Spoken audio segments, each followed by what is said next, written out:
All right. Good morning, everyone, and welcome to another edition of Rogue News. This is CJ, and I'm delighted today to be joined by London Paul of the Sirius Report. I want to thank our listeners for tuning in.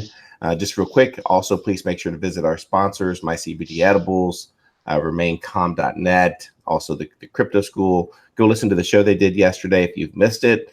They did a great show yesterday, and then also Liquid Base.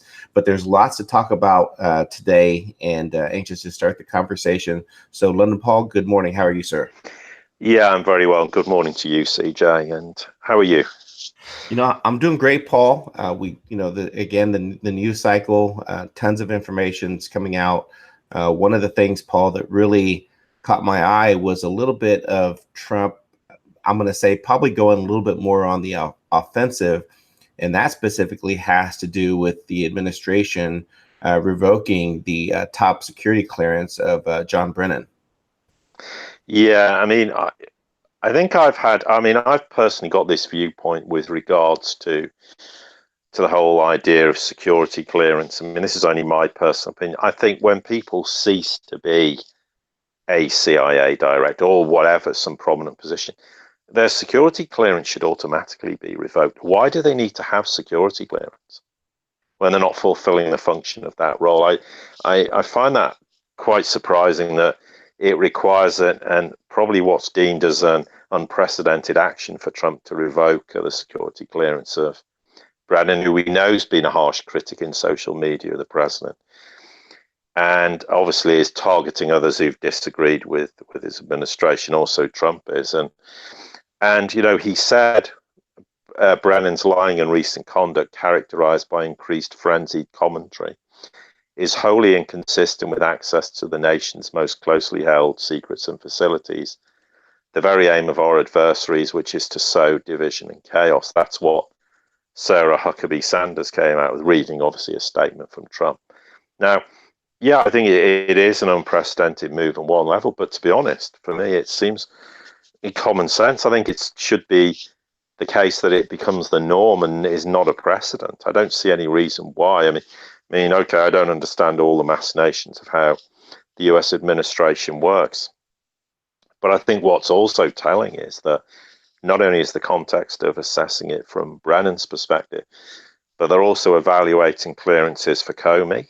Once again, why is Comey still got security clearance? Obviously, the former director of national intelligence, James Clapper. There's also the former national security director, Michael Hayden, former national security advisor, Susan Rice, the former FBI attorney, Lisa Page, and then former deputy attorney general, Sally Yates.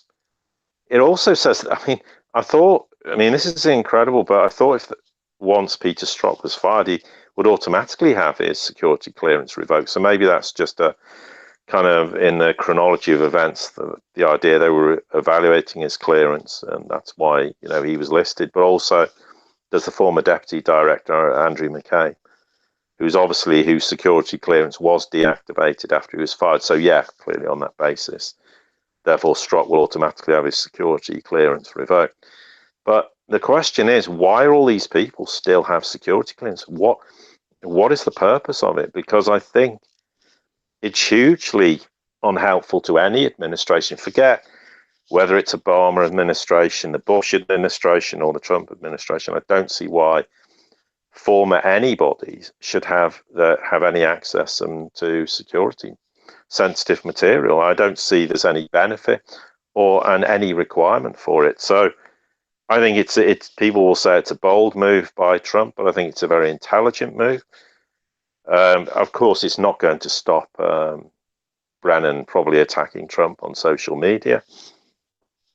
And of course, what did Brennan do? He did respond by going, this is an action as part of a broader effort by Trump to suppress freedom of speech and punish critics. Well, maybe he should actually turn his attention to the very social media he uses and ask why many in the alternative media having their rights revoked for apparently freedom of speech. So it's incredible how he attacks Trump in that regard, but doesn't defend the rights of the likes of you and I. I mean, okay, I haven't had rights revoked, but you know what, obviously the principle of the matter. So, and he's trying to, of course, appeal to all Americans, going, oh, you can't speak out and my principles are worth far more than clearances, I will not relent. Well, fine, don't relent. Who cares? But I think it's a precedent that should be looked into more, particularly now from the Trump administration perspective, because who else is going to come out and speak in this way? And let's face it, these are unprecedented times, because never has, well, to my knowledge anyway, as a US president, ever been the subject of such criticism and vitriol that I can recall. I don't think it's ever happened before, and it's probably highly unlikely it will ever happen again. Correct. Yeah, I'm not sure exactly what John Brennan is specifically, talking about. No one is shutting down his free speech. Not everyone should be entitled to top secret security clearance, Paul. And you're absolutely right. I think it makes absolute no sense. I think it speaks to the amount of dysfunction that occurs at Washington, D.C. when we have people in these positions, and years after they have left, that they still receive these top security clearances. You can get fired from the government and you still have your top security clearances. It makes absolutely no sense. And let's also keep in mind that John Brennan has, out there several times almost openly threatened the president as well. And he never gets called out on that. He never specifically does anyone ever say, hey, wait a minute, you're talking to a sitting US president. And those conversations that he's had has really triggered a lot of some of the big hashtag resistance movement that's occurred. And with Trump removing the security clearance of several of these officials, I mean, we know specifically that's how a lot of this information gets leaked out. How many times has it been leaked to the media, the things that are happening? And a lot of the time it comes from, these individuals in the security with the security clearance and the relationship with the media, Paul. Yeah, absolutely. Whoever it might be. I mean, there's a clear indication, and it's something that's bedeviled effectively the Trump administration since he came into office, is the endless leaks. I mean, and you're absolutely right. The question has to be laid at the foot of, people who still obviously potentially maybe it isn't them, but on the balance of probability, we can't rule out the suggestion that people with security clearance who, from our perspective, shouldn't have security clearance are in fact people responsible for leaking information. And there's no doubt Brennan did threaten Trump on social media. Now, there's one thing having free speech, but threatening an incumbent president is astonishing that people are allowed to do that and there's no recourse. And I don't know what the precedent is for, in a legal sense, why security clearance isn't revoked.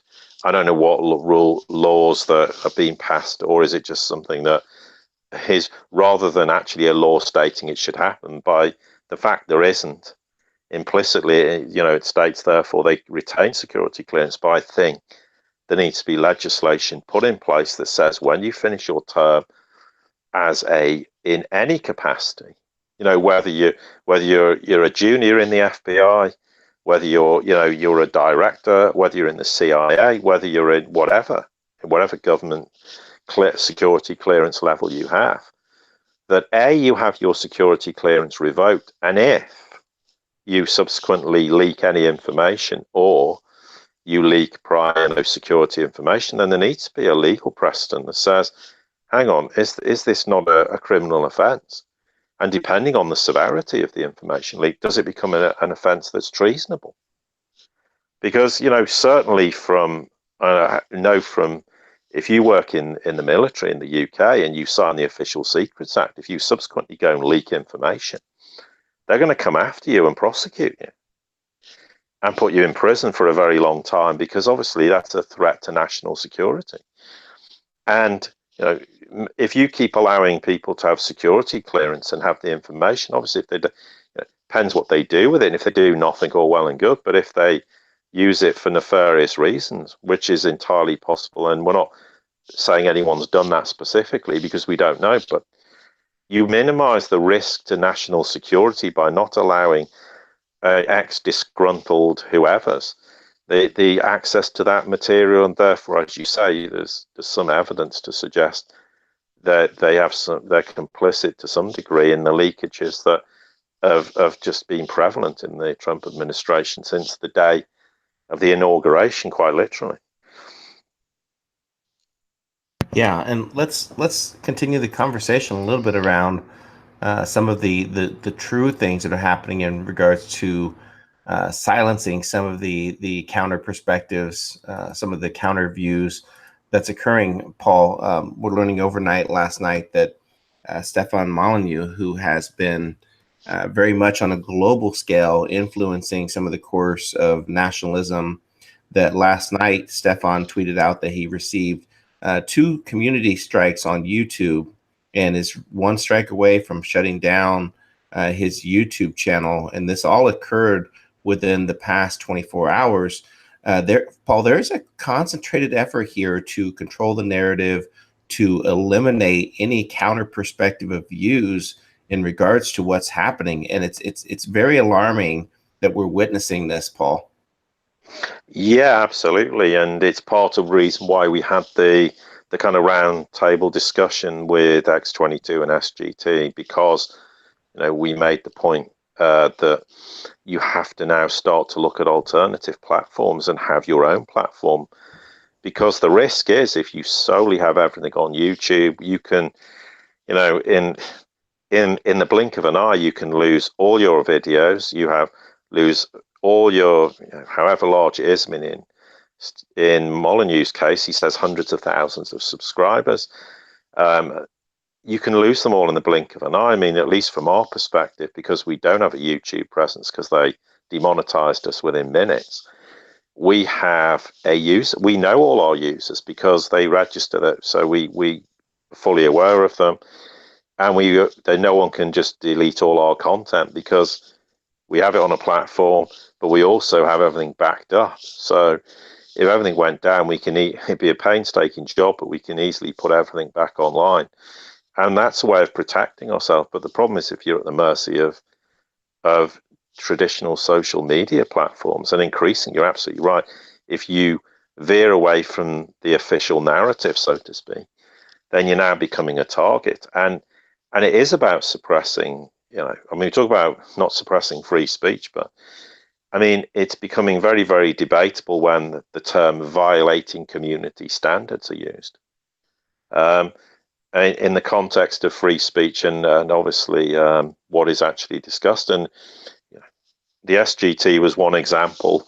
Okay, they subsequently, their rights were not were reinstated, but how many more, significant bodies of work with huge subscriber bases on YouTube are going to have their rights revoked or get these strikes, and then 3 strikes and you're out? And but I think it's indicative, as we said, of the mainstream media has lost its narrative is on the wane. And I think to a large extent you can thank Trump for that, because Trump effectively threw the hand grenade into the mainstream media, and they detonated it themselves by their actions and by their behavior, and they're becoming less and less of what is deemed a reliable source of information by increasingly large numbers of people.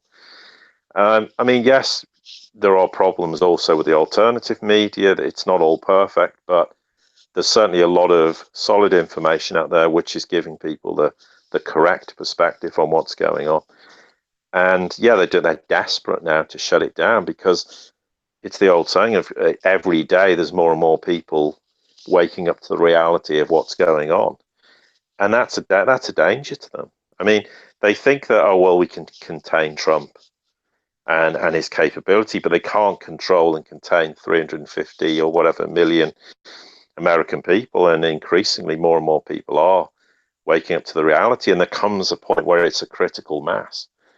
And when that critical mass is reached, then the control over them, their control, which has always been media based, of course. And I mean, the irony is that they tried to subvert the internet to control the masses, and the internet spun completely out of control, and they've lost complete control of it. But I think increasingly we have to look at alternatives and form our own platforms, because then we have that independence. They can't shut anyone down who's independent of them. But while you use their platforms, you are at their mercy, and I mean, how many more people increasingly over the weeks and months in the future are going to have strikes or be struck or have their channel completely deleted? And of course, it's deeply damaging to them in the process, because more and more people are going, hang on, you're suppressing free speech. But for the individual, or the company, be it Rogue News, for example, or if that was to happen, then it's the damage it does to them and all the hard work they've put in as an individual that is the major problem. But in a broader sense, they're just digging themselves a bigger grave, because in the process, people are being given a spade and they're desperate, so they just keep furiously digging, and in the process, they're damaging their own credibility, which is fine. But my concern is the damage it does to individuals who have put all this effort in. And there are people out there in the alternative media, I don't agree with them, everything they say. And in fact, maybe I don't agree with, larger aspects of what they say. But the point is, I think it's important that they're allowed to have a voice, and people need to reach a logical conclusion themselves.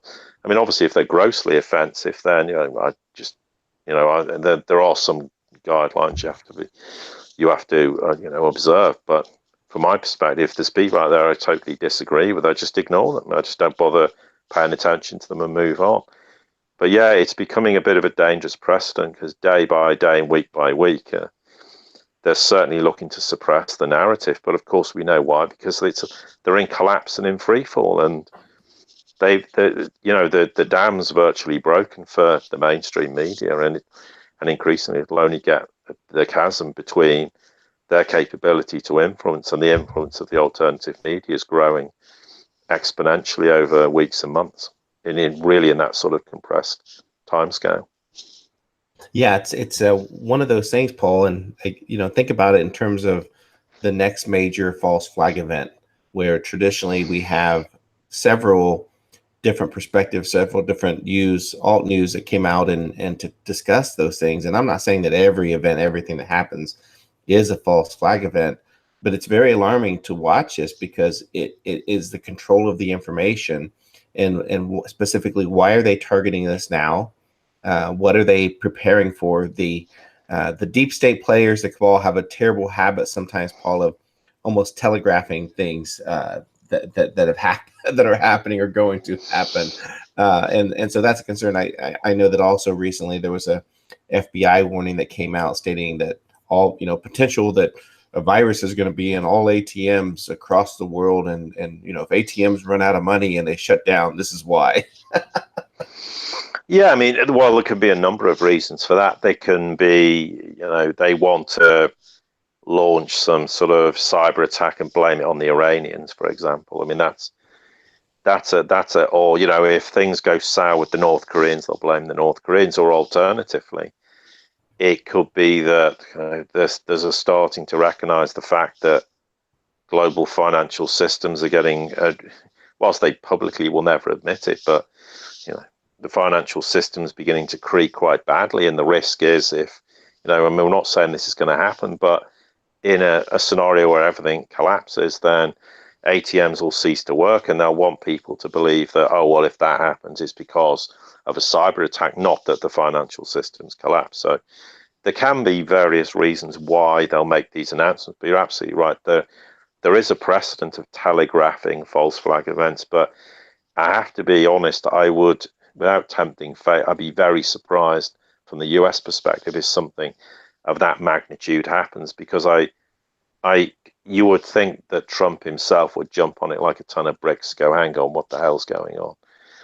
So, I mean, yes, to some extent, he's, with things abroad, particularly in Syria, where he made a serious error in judgment in launching missile attacks, as we spoke about even yesterday. But I think domestically, I think that the risk of some major event happening is not as severe as it would have been under previous administrations. But that's not to say, out of desperation, something might happen. But I'm not convinced that there's any particular reason at this point in time to feel that that's any more likely to happen than the chance of it happening at any other time. But certainly the attack on the alternative media is just an act of desperation, because they know they've lost control of the narrative, which is always about shaping people's opinions and views on international affairs and domestic matters uh, via the mainstream media outlets, and that's gone.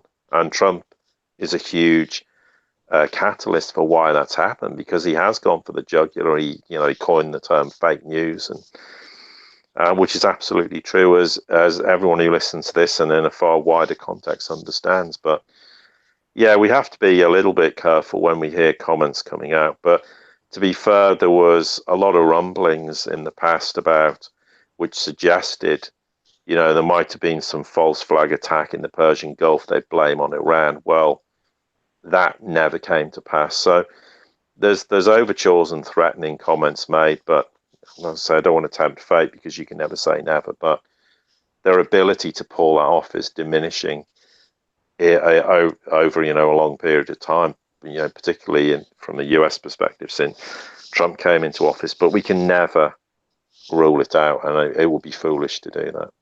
Right, and and that's the odd thing. It's interesting you said that, because when you have to be very careful in terms of what you do specifically talk about, and not necessarily to instill fear in anyone's minds.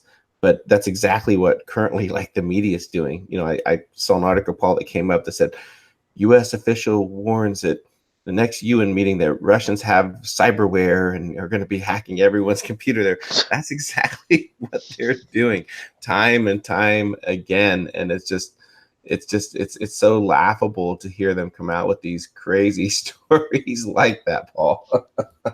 Well, yeah, but of course, it's part of the trying to convince the American people that Russia's still, Russia's the big bad bogeyman. In a way, it's as much to convince them that Russia's the problem, but it's also to try and, shape and influence the American people's perspective of Trump, because everyone knows that Trump wants to try and, normalize relations with the Russians. He's happy to go to Helsinki and meet with Putin. He's happy to have a one-on-one meeting. He's happy to, entertain Putin in Washington, or to go to Moscow. And so they're trying to shape that viewpoint to make people go, hang on, can I really trust Trump? Because Russia's the bogeyman. Look, they tried to influence our elections. They're trying to still influence our elections. They're planning cyber attacks. They've been hacking into our intelligence services. They're trying to, back up against Europe, and they're trying to reinstall the Cold War, and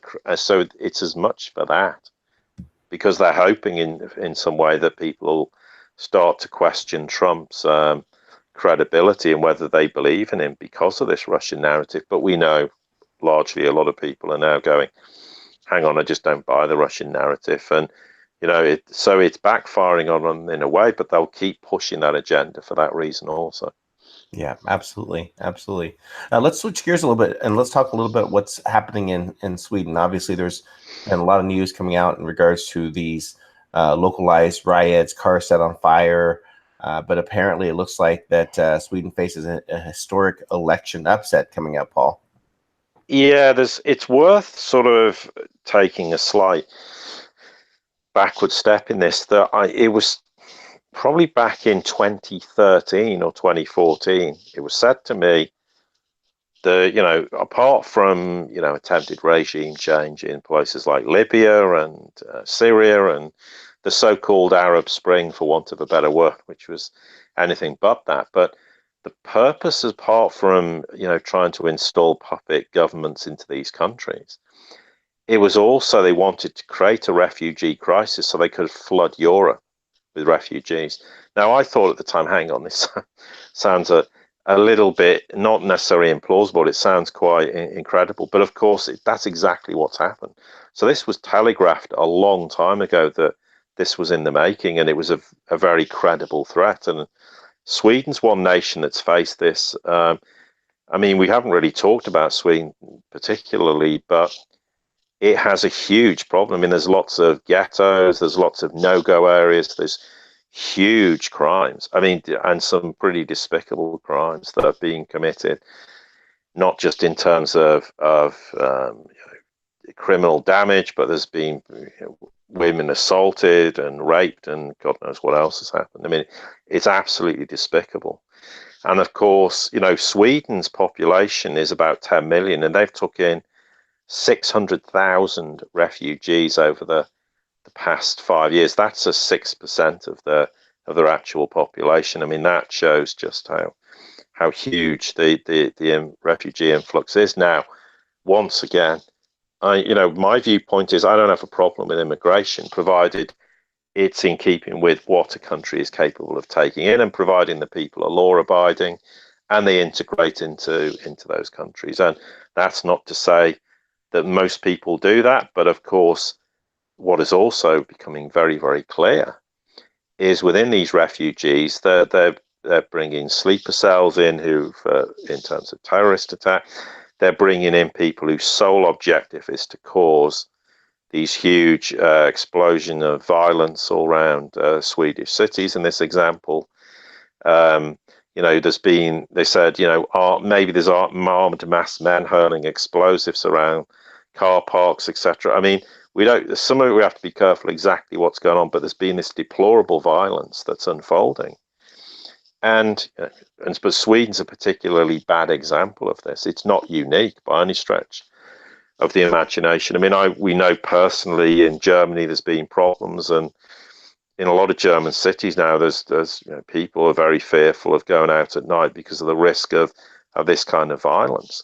So, and that's not hysteria, that's just reality. So, yeah, certainly there was a need for genuine migration out of countries. Okay, we know the cabal were responsible for starting wars and conflicts in these countries, and yeah, legitimately, people will have left countries for their own safety.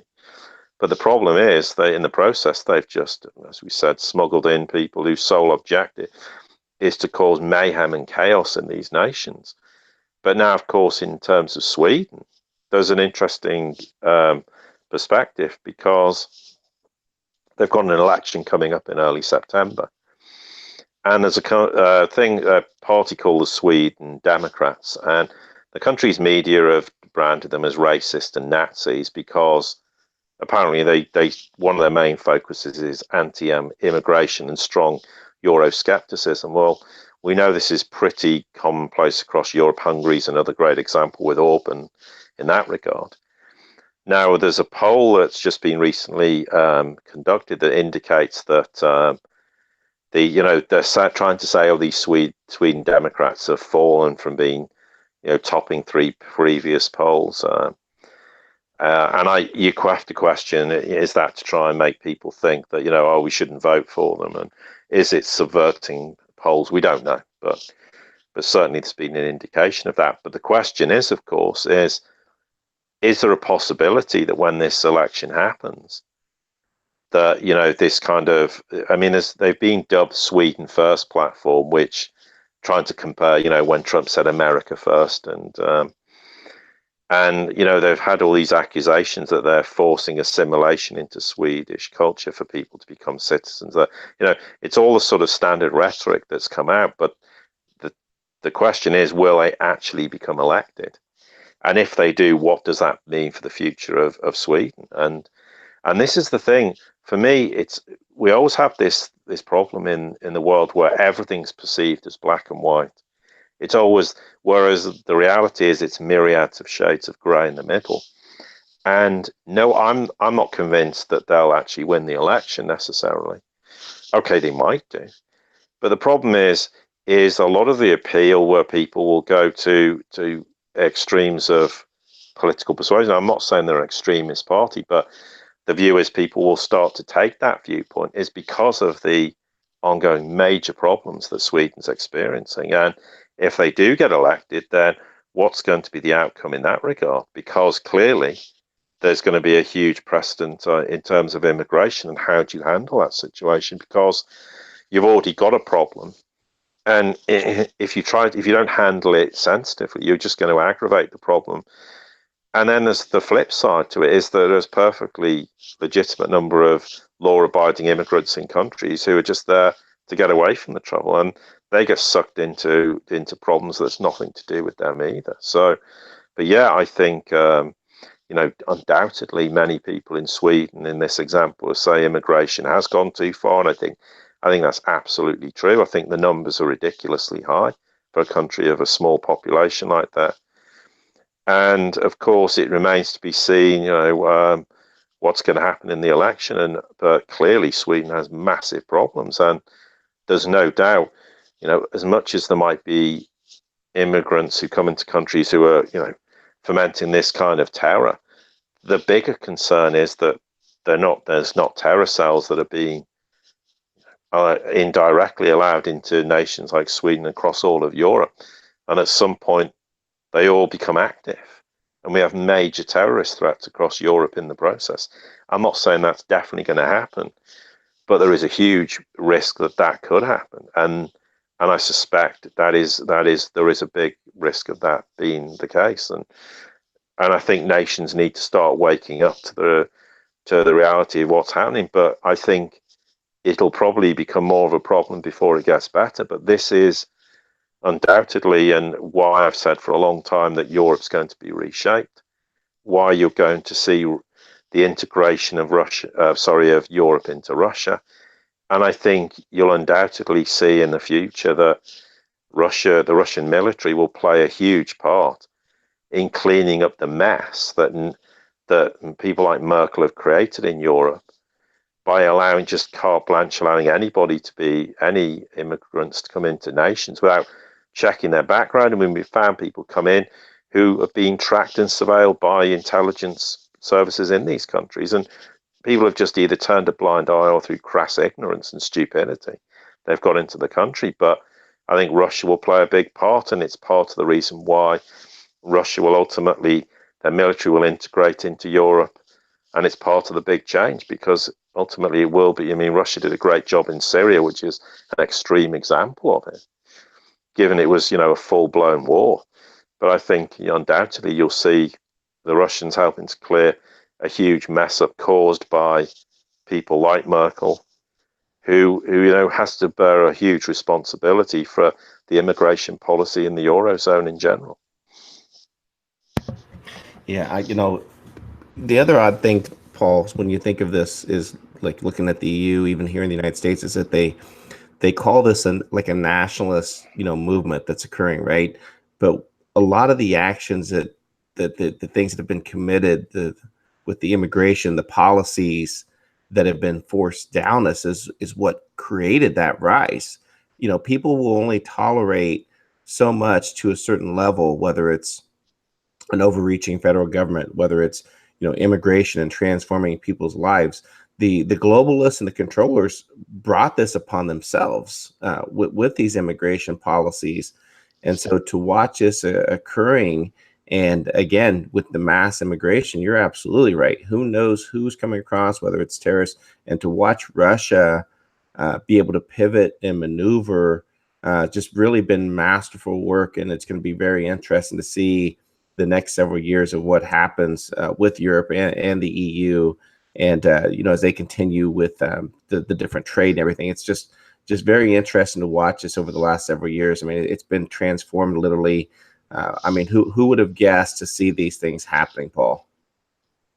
Yeah, I mean, well, it's one of those things that if things hadn't worked out how they've worked out, the risk is that they try to call it populism in Europe, all these political parties that have spun up in nations across Europe who are clearly what they feel are anti-establishment, which is the cabal establishment, and they don't follow their sort of diktats. They're not prepared to tolerate the mainstream political view anymore. And Italy's another example of a government that was deemed populist and is actually making comments like, we don't want Russian sanctions anymore, and we actually want to trade with Iran, and we want to normalize relations, and we want to tackle the immigration problem. That Italy has a huge problem as well, because of course they just pour over from North Africa, from Libya, and it's only relatively a short hop to Sicily, and from Sicily they move across onto the mainland of Italy, and then move up through the country.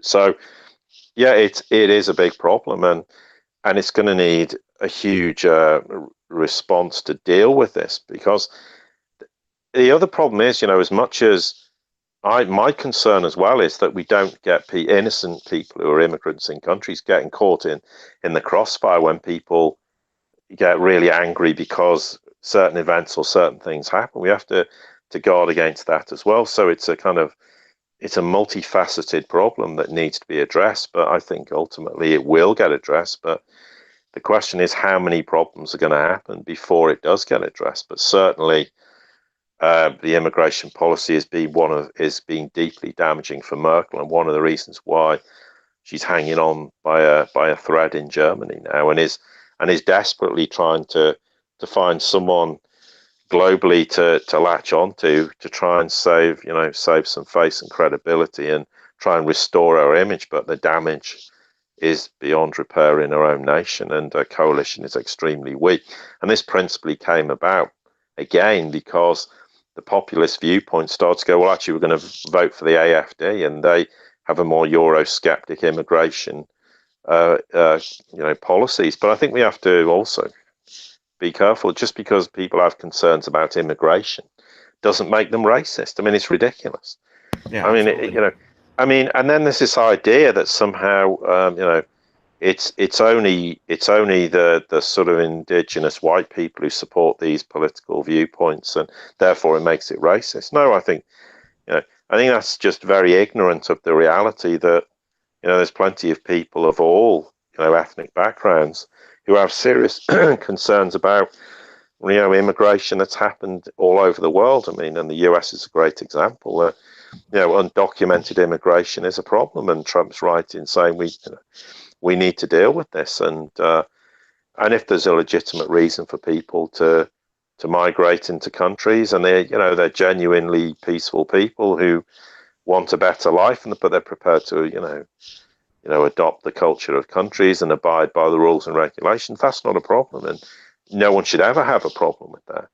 And the UK's had lots of time in history where that's happened, and people have lived here for decades and been just have completely embedded themselves in the country, and they're very responsible and citizens in the process, and that no one should ever have a problem with that.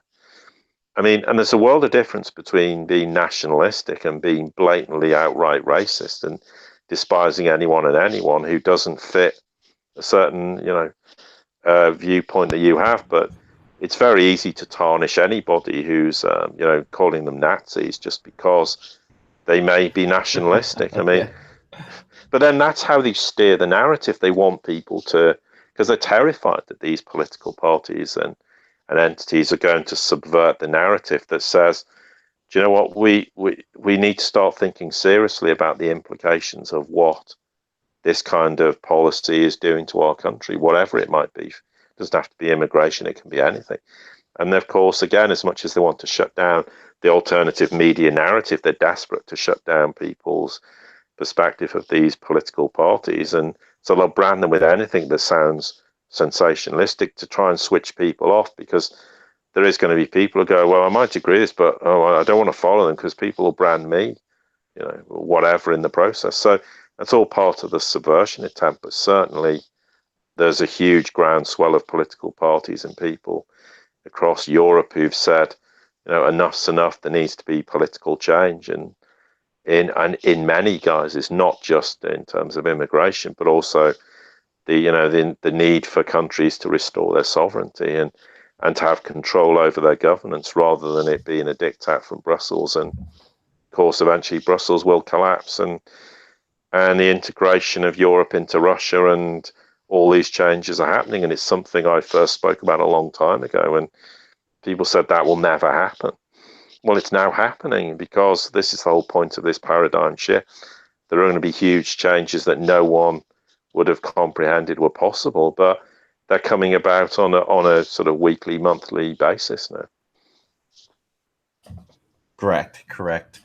Paul, let's close it out. We're getting information that Trump will soon be subpoenaed to testify. The Mueller investigation. Giuliani has committed to fighting this all the way to the Supreme Court. In my opinion, Paul, I really think it's the burden of Mueller to really try to prove anything. I mean, even at this point, any type of prosecution that's occurred has nothing to do with any type of Russia collusion. You look at Paul Manafort, and his charges stem from, what is it, bank fraud and tax evasion. I think those were the charges brought forth against him. They're trying to use the case with Stormy Daniels, with Trump paying her off, what he knew, what he didn't know. I mean, I don't think really Trump should give any time to Mueller and his investigation team. I think that the burden is on them to try to really prove anything. And I really think it could really be just almost more of an entrapment, if you will, for easily to. They have all the information, right? They have all their notes and everything. So Trump's kind of going into it almost blind, and very easily they could try to get him to say something to perjure himself. Yeah, I mean, it basically boils down to two school of thoughts. And on the one hand, there's an argument that says, well, if Trump's got nothing to hide, and what's the problem? Just go and get investigated by Mueller, or have a formal discussion, or whatever it might be termed. And so what's the problem? And then quite rightly, the flip side says, well, actually, if Trump does this, he risks potentially, as you say, being set a trap, or he could incriminate himself. And not because he's done anything, but you know how things can happen. Things can be easily twisted, distorted. He could say something perfectly innocently, and it gets twisted. And I think, in a way, from what I understood, and this is going back quite a long, I think it's probably maybe even a year ago, at some point, Trump was, well, what's the problem? Let me just go and get this out of the way and talk to him. I've got nothing to hide. Well, fair enough. But the reality is, you just don't put yourself in that situation. And again, it's an unprecedented move to try and, subpoena a president to take part in an investigation, which as long as it's gone on, has unearthed nothing that it was supposed to unearth in terms relating to all the allegations about Trump and Russian collusion, et cetera, et cetera. So, no, I think quite rightly, Trump should err on the side of caution and avoid attending any meeting or having any interview with Mueller under any circumstances, because I think it will ultimately be counterproductive. And I think, apart from maybe setting a trap for him, or Trump slipping up in from a legal perspective, I think for me a sort of bigger concern would be the fact that if Trump goes along and says anything, and then anything he says will be an excuse to vindicate the Mueller to carry on this investigation in perpetuity, and investigate a whole bunch of other things related on what Trump said, and to just carry on this whole investigation and drag it out for months and years longer solely on that basis. And we know exactly why they want to do this. It's as much not to try and impeach Trump, because there's no grounds to impeach him. If they couldn't do it by now, they're never going to be able to do it.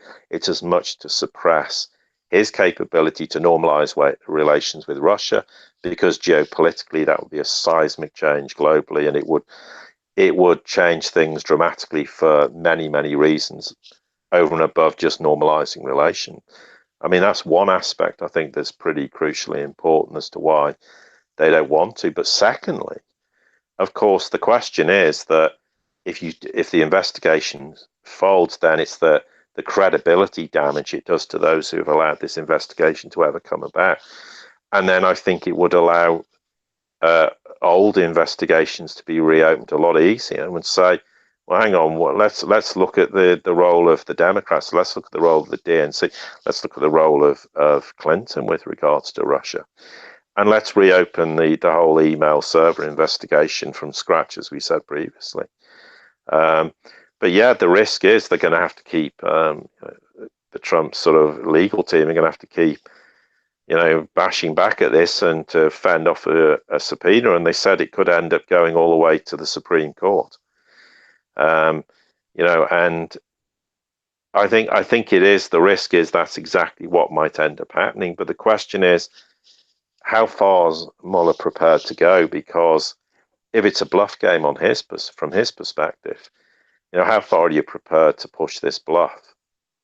I mean, and if it ends up going to the Supreme Court and that gets thrown out, then I think it's a bridge too far. And we know that there's a lot of more criticism of the investigation and the failings of it than has happened previously. But I would hope that that Trump will take the legal advice, which seems to be just don't get involved in having any discussions, and certainly don't go for a voluntary kind of presidential interview, particularly. So if they then try and force, I mean, the question is, will they actually push it? Will Mueller go for the legal route and try to subpoena him? I mean, it's not a given that will absolutely happen.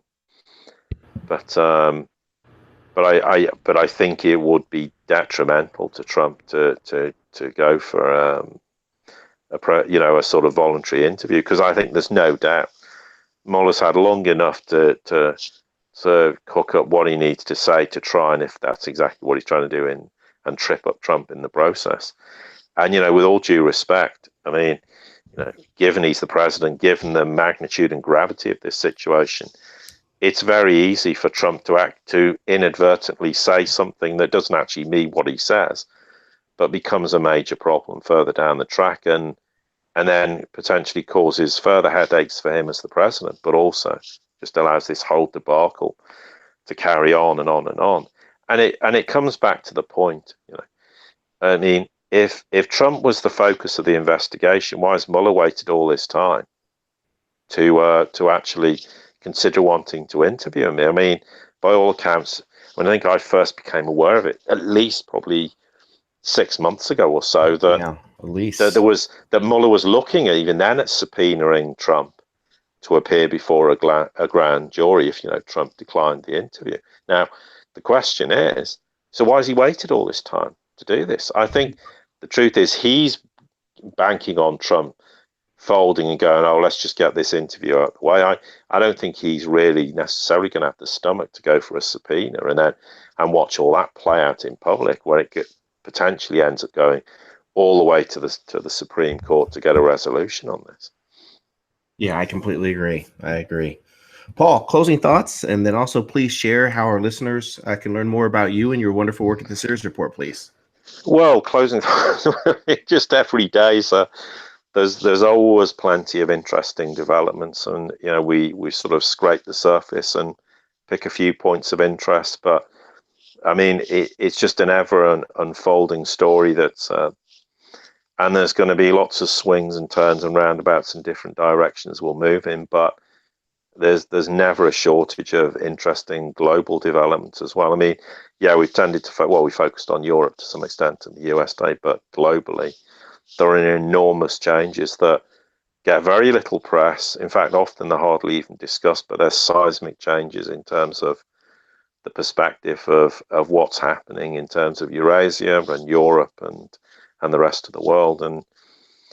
And we just hope at some point that the Trump is able to start to integrate the US more into this, rather than having this distant approach. I mean, people have accused him of being all this protectionism. I don't see the US perspective as being protectionism, but I think the way it's been handled is not appropriate, and it's ultimately detrimental to the US. And but of course, the end of this month, the Chinese and the Russians the Chinese and the US are supposed to reconvene for more trade talks. Whether that's just, I mean, China doesn't play games.